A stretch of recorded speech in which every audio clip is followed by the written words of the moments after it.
નમસ્કાર મિત્રો, education with Jignesh ચેનલમાં તમારું સ્વાગત છે ને હું છું જિગ્નેશ. મિત્રો, આજના વિડીયોમાં આપણે વાત કરવી છે ટેટ 1ના મેરિટની, કે જેના વિશે બહુ બધી કોમેન્ટો આવી રહી હતી અને બહુ બધા લોકો પૂછી રહ્યા હતા મેસેજ દ્વારા, આપણા ગ્રુપમાં કોમેન્ટ દ્વારા, તમારો વારો આવશે કે નહીં આવે, આટલું મેરિટ છે, આમ છે. પણ જે આપણે ટેટ 2નો એક અંદાજ રજૂ કર્યો હતો એ પ્રમાણે કે તમે ટેટ 1નું પણ મેરિટ સામાન્ય ભરતી અને કચ્છ ભરતીમાં કેટલું રહેશે, કેવો અંદાજ રહેશે, એ પ્રમાણે તમે વિડીયો બનાવો એવી માગણી હતી આપણા વ્યુઅર્સની અને તમારા બધાની.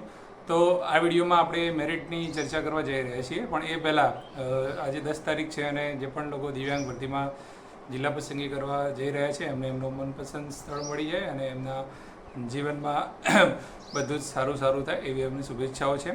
તો વધારે સમય નહીં બગાડતા હવે આપણે જોઈએ જે મેરિટની વાત કરેલી હતી. તો રજૂ કરતાં પહેલાં એક વાત તમને કહી દઉં કે આ જે મેરિટ જે છે એક અંદાજિત મેરિટ છે, એ મારા દ્વારા એક કરવામાં આવેલું એક એનાલિસિસ છે. અને આ મેરિટ જે છે એની અંદર અમુક ફેક્ટર જે છે, મહિલા અનામત જે છે, પછી સામાન્યનું મેરિટ જે છે આ, અને પછી વિજ્ઞાન પ્રવાહના ઉમેદવારો એની અંદર એડ થઈ શકે છે, પ્લસ જે શારીરિક રીતે અશક્તતા ધરાવતા PH કેટેગરીના ઉમેદવારો પણ અંદર ઇન્ક્લુડ છે. તો આ બધું માની લઈને પછી જે મેરિટ એનાલિસિસ જે છે એ થોડું ધ્યાનમાં રાખેલું છે. પણ એક્ઝેક્ટ મેરિટ જે છે એ તો કોઈ કહેવું શક્ય હોતું નથી અને આ સુધી કોઈનું સાચું પણ એવું નથી પડતું. પણ છતાં પણ ઘણા બધા લોકો કહેતા હતા, એટલા માટે મેં આ વિડીયો બનાવ્યો છે કે અંદાજિત કે મારી રીતે શું હોઈ શકે છે. તો સૌથી પહેલાં આપણે વાત કરીએ ઓપન કેટેગરીની. તો ઓપન કેટેગરીમાં જે સામાન્ય જે ભરતી રહી છે, ચાલુ ભરતી જે છે 5000ની ભરતી, એની અંદર જે ઓપન કેટેગરીનું મેરિટ લીધી એ 69.5389 જે 2000 આસપાસ જગ્યાઓ જો ઓપનની આવે છે તો એ 69 જેવું મેરિટ રહેવાની પૂરેપૂરી એની શક્યતાઓ છે. બરાબર છે, 69.5389 ઓપન કેટેગરીનું મેરિટ. બરાબર છે. અને કચ્છની ભરતી જે છે એ કચ્છની ભરતીની અંદર જે 1191 જેટલી જગ્યાઓ આવી છે ઓપન કેટેગરીની, એ પ્રમાણે જોવા જઈએ તો 68.5404 આટલા મેરિટ સુધીના લોકો ઓપન કેટેગરીના સેફ છે. બરાબર, કે જેને લોકોને ફક્ત ઓપનમાં જ લેવાનું છે એવા લોકોની વાત છે. એ આટલું જ તમારું મેરિટ હશે 68.5404, તો તમે સેફ ઝોનમાં કહી શકાશે. હવે આગળ બીજી કેટેગરીની વાત કરીએ તો SC/BC કેટેગરીની વાત કરી લઈએ. SC/BC કેટેગરીની અંદર સામાન્ય ભરતી જે છે એની વાત કરીએ પહેલાં 5000ની ભરતી, એની અંદર 67.8553. હવે આ 67.8553 મેરિટ કીધું છે, પણ એ તમે કૌંસમાં લખેલું જોઈ શકો છો કે 1124 લોકો ઓપનમાં જતા રહે છે. તો જે પણ 2050 જગ્યાઓ આપણે 2000 આસપાસ જગ્યાઓ જે ઓપનની ગણી એની અંદર આ ઉપરના આગળના તમામ ઉમેદવારો ઓપનમાં જાય એવું અહીંયા માની લીધું છે. પણ 1124 ઉમેદવારો જો SC/BCના સામાન્ય ભરતીમાં ઓપનમાં જાય તો 67.8553 જેટલું મેરિટ રહી શકે છે. હવે જેનાથી જેટલા ઓછા જશે ઓપનની અંદર એટલું મેરિટ વધારે રહે. ખબર પડી ગઈ? આ જે 67.8553 જે રહ્યું SC/BCનું મેરિટ, એ શું છે કે એ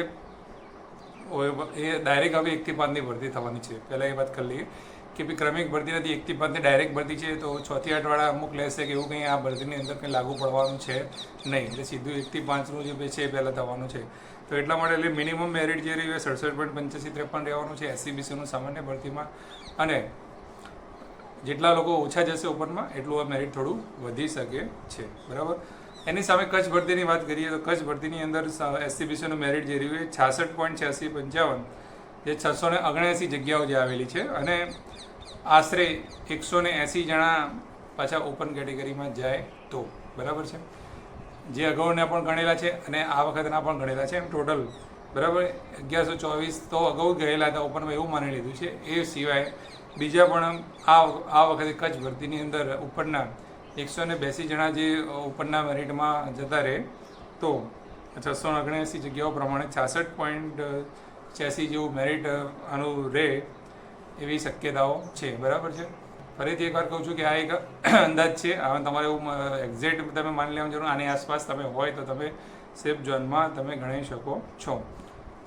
આગળની બીજી કોઈ કેટેગરીની વાત કરીએ તો SC કેટેગરી. તો SC કેટેગરીમાં મેરિટ જે છે સામાન્ય ભરતીનું એની અંદર 375 લોકો આપણે ઓપનમાં ગણી લીધા છે કે ઓલરેડી 375 જણા ઓપનમાં જતા રહે છે સામાન્ય ભરતીમાં 5000માં. તો પણ 67.7284 મેરિટ એનું રહેવા પામે છે. ડાયરેક્ટ ભરતી 1 થી 5ની થઈ રહી છે. અને કચ્છ ભરતીની અંદર 183 જગ્યાઓ SC કેટેગરીની બતાવેલી છે. અને બીજા 100 જણા જે છે કચ્છ ભરતીમાં ત્યારે એ ઓપન કેટેગરીમાં જાય છે. તો 66.55 મેરિટ આનું રહેવાની શક્યતાઓ રહેલી છે. બરાબર છે. આનાથી થોડું વધઘટ 1-2% જઈ શકે છે, 0.5% પણ જઈ શકે છે. જે બી એનો ઇફેક્ટ જે પડશે એ પ્રમાણે. બરાબર છે. સામાન્ય ભરતીની મેરિટની વાત છે. 66.55 પછી વાત કરીએ આપણે ST કેટેગરીની. ST કેટેગરીની વાત જે છે એ સામાન્ય ભરતી જે છે એની અંદર 54.83 આપણે અગાઉ પણ વાત કરેલી હતી.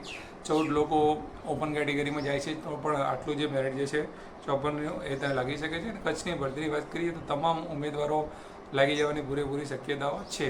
તો ST કેટેગરીમાંથી તમે બિલોંગ કરો છો તો તમારે ટેટ 1માં મેરિટની કોઈ ચિંતા નથી. જો તમે કચ્છમાં પણ જવાની તૈયારી હોય તો મોટાભાગે મારા ખ્યાલથી તો સામાન્ય ભરતીમાં જ તમામ ઉમેદવારો લાગી જશે. જો એ પ્રમાણે એમની જગ્યાઓ જે છે એ પ્રમાણે આવે છે તો.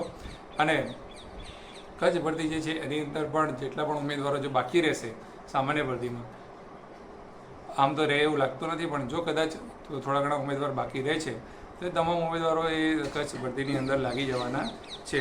હવે સૌથી મોટો ખુલાસો થઈ રહ્યો છે આપણે EWS કેટેગરીમાં. EWS કેટેગરીની વાત કરીએ તો જો સામાન્ય ભરતી જે છે એની અંદર 444 લોકો આપણે ઓપનમાં ગણીએ છીએ કે આટલા લોકો ઓપનમાં લઈ લે છે. અને છતાં પણ તો એનું મેરિટ જે છે સામાન્ય ભરતીનું 64.9808 જેવું રહે છે EWSનું, એમની જે જગ્યાઓ આવે છે એ પ્રમાણે. તો આટલું મેરિટ સામાન્યમાં તમારે થાય છે તો તમે 5000ની ભરતીમાં તમે ચોક્કસથી આવી શકો છો. અને કચ્છની ભરતીની વાત કરીએ તો એની અંદર 55.3833 એટલે કે આ જે છેલ્લા ઉમેદવારનું મેરિટ છે EWSમાં જે છેલ્લો ઉમેદવાર છે એનું આ મેરિટ છે. તો 250 જગ્યાઓ આપણે કચ્છ ભરતીની અંદર આપેલી છે EWSની. અને આપણે એવું માની લઈએ છીએ કે ઓપનમાં કોઈ પણ નથી જતું, બધા જ લોકો કેટેગરીમાં લે છે તો પણ EWS વાળા બધા લાગી જશે એવી પૂરેપૂરી શક્યતા છે. આગળના 444 લોકો જે રહ્યા એ જશે, જે પહેલી ભરતીની વાત કરી સામાન્યની, એ જશે ઓપનમાં. તો પાછળથી આ તમામ ઉમેદવારો લાગવાની પૂરેપૂરી શક્યતાઓ છે. ફરીથી એકવાર કીધું કે આ એક અંદાજિત મેરિટ છે, પણ EWS અને ST કેટેગરીવાળા માટે ટેટ 1 માટે ચોક્કસથી સારા સમાચાર છે કે એમને તો કોઈ ચિંતા કરવાની જરૂર નથી. તો તમે ચોક્કસથી જો કચ્છ ભરતીની અંદર તમારી જવાની તૈયારી છે નીચા મેરિટવાળા, તો તમે ચોક્કસથી એની અંદર લાગી જવાના છો. અને 64ની ઉપરનું જે મેરિટ રહ્યું તો તમે સામાન્ય ભરતીમાં EWS વાળા લાગી જવાના છો. તો એવી રીતે કેટેગરીની આપણે તમામ ચર્ચા કરી છે. તો હવે અમુક લોકોને એવો પ્રશ્ન થતો હશે કે આટલું બધું મેરિટ ઊંચું ના રહે અથવા તો નીચું ના રહે. તો આપણે પહેલાં જ વાત કરી કે એક અંદાજિત મેરિટ છે. મેં મારા ખ્યાલથી થોડું એનાલિસિસ કરીને હોય કે એવું કંઈ હોય તો તમે કહી શકો છો. તમારું તમે ટેટ 1થી બિલોંગ કરો, ટેટ 1ના જે કેન્ડિડેટ છો, તમે ટેટ 1નું મેરિટ તમે કઈ કેટેગરીના છો, કેટલું મેરિટ થાય છે, કોમેન્ટ બોક્સમાં તમે ચોક્કસથી જણાવજો. એટલે ચોક્કસથી બીજું કંઈ હજુ પણ ચોક્કસથી જગ્યાઓ જ્યારે આવશે ત્યારે ફરીથી આપણે અંદાજ રજૂ કરીશું. તો આ એક અંદાજ છે. તો વિડીયો સારો લાગ્યો હોય તો તમે લાઇક જરૂરથી કરજો, શેર જરૂરથી કરજો અને ચેનલને સબસ્ક્રાઈબ કરવાનું ભૂલતા નહીં. ત્યાં સુધી નવા વિડીયોમાં આપણે ફરીથી મળીશું. જય હિન્દ, જય ભારત.